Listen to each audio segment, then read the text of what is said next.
I challenge you to create content where you're making recommendations, reviews, or opinions.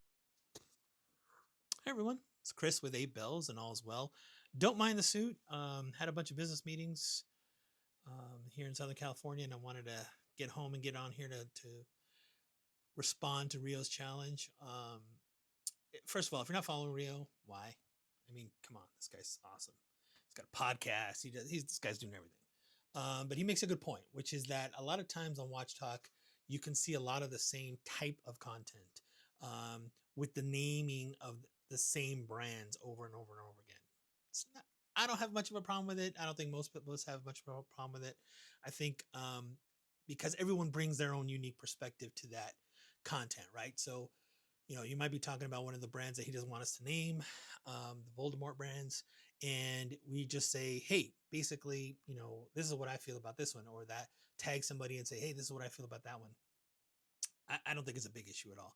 But, being the Navy veteran, a watch enthusiast first, and a watch dealer second, my niche or my fave type of watch is a tool watch. I love tool watches, and I'm going to show you three cool, great tool watches that are not going to break the bank. The first one is this company here, AV8. You've probably seen a lot of them. They do a lot of marketing. I've seen them a lot. AV8 is they're kind of an aviation type watch. This is actually their latest release. It's a collaboration with Worn and Wound. It's the CVRT Night Shadow. Checking my notes so I don't miss anything. And this is a cool looking watch. It's a cross between like a field watch and a pilot's watch, but it has a date, which you can see there at the 4 o'clock position, and the offset crown, which is over here at the 4 o'clock position. Really cool details. So what are you getting with this watch? A little small for me. It's at 37.75 millimeter. Has a Miyota movement, solid citizen. If you don't know Miyota is citizen. Stainless steel, anti-reflective sapphire crystal, 100 meters of water resistance. Actually comes with both these straps, the NATO strap, the nylon, and then this rubber strap, which I like it on the rubber. It looks pretty cool. Matte black dial with applied indices. And let me show you, let's check out the loom because I think it's pretty cool. Here's a cool shot of the loom. You see the indices. You've got this little detailing around the bezel and the crown. There's a close up of that detail. Look at that. That's that bezel doesn't turn or anything, but it's got a cool little detail. Look at that crown detail. Stainless steel. You can't go wrong. You know what they want for this watch? Let me move over here. So this whole package for this watch is $359. You heard that right, folks. $359. Getting a solid case, solid movement, good look, good finishing. It's not trying to be something else. It's not imitating anything else. It's its own thing, and it's great. It looks great, and it's very very well done in my opinion. And for 359 bucks, I mean you can't go wrong. So next watch brand I'm going to talk about is Sterling. You've probably seen this one. May have is owned actually started by a British soldier. The cool thing about this company, Sterling, is they're a UK company, but they give a percentage of each sale to mental health services, a mental health charity for mental health services for military members. So, good cause, good watch. They have several different kinds, but this is my favorite. This is the Upham Steel and Black Dial. Obviously, it's a GMT. This is not a fixed bezel. This is a bi-directional bezel. Looks cool. Has that look. Um, that standard analog sort of military type look. The It's 42 millimeters, so it's a little bit bigger. Sapphire crystal, GMT, obviously, with the date. Um, Comes in a quartz and a automatic version. They also have this black PVD version, which is pretty cool. I like PVD, but I scratch it way too much to ever own one because by the time I'm done after a month, this looks like it's going to be, me because I'm a bull in a china shop. It's going to be all scratched up. Here's the loom shot. Pretty cool. If I didn't say this already, it's got an NH34 automatic Seiko movement, so very solid, rock solid movement. Here's a close up of the dial and the date. Ceramic bezel. Ceramic bezel. Again, 200 meters of water resistance. Look at that seconds hand. Pretty cool. Looks kind of like a metronome at the top there, that little triangle. Very cool. Applied indices. Here it is on the NATO. Again, looks really good. I like it on both the bracelet and the NATO. I think it looks cool.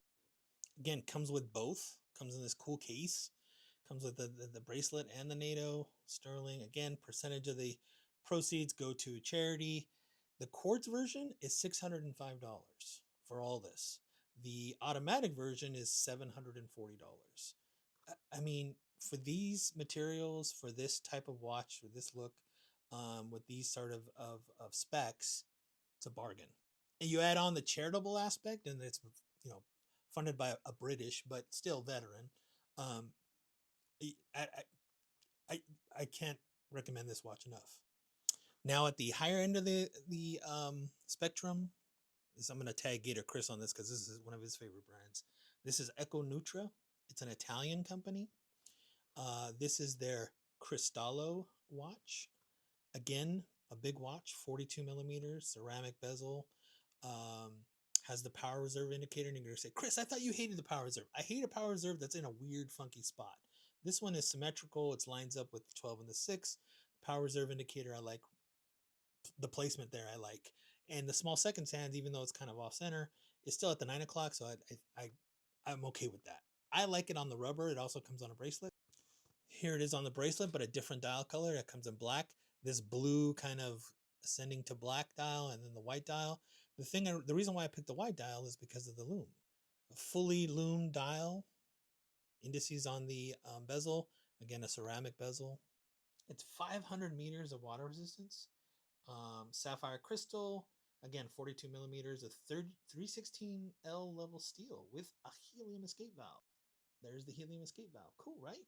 So if you're a fan of like the Sea Dweller, Rolex Sea Dweller, or a fan of the James Cameron Deep Sea, don't like the size of those, this is a good option. A good option. Here's a good wrist shot of it. I think it looks cool. I'd like this watch a lot. Out of all the Econutras, and they have some cool ones. And go look at them. All these watch brands, by the way, have some cool options, other options. These are just the ones I like that are the tool watches version.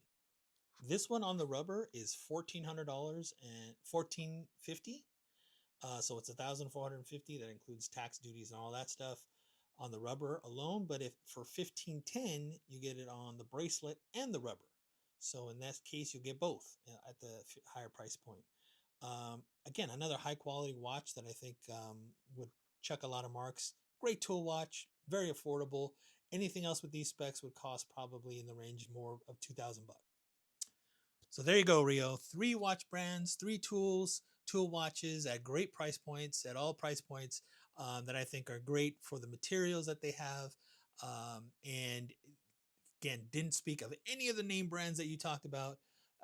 But as always, if you have a watch that you want to sell, if you're looking for a particular watch and I can help, please reach out to me. Otherwise, I will talk to you again soon. Let me know in the comments if any of these were new to you. Let me know in the comments if you want me to look at other ones. I'm always here to help where I can. So talk to you all again soon. Take care. Have a good one.